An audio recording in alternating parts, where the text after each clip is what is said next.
I'm Dan Ude, I'm the Equipment Rebuild Coordinator at Byrnecut. Hey, I'm Andrew Johnson and I'm the Maintenance Supervisor here at Epirocc, Kalgoorlie.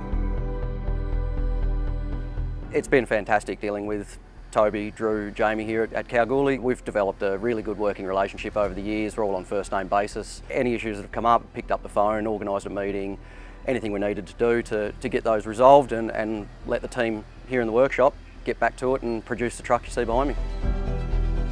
It looks fantastic. It presents as a new truck. All the major components have been overhauled and for Byrnecut we're going to treat this as a new asset. So it's great to see that it looks the part.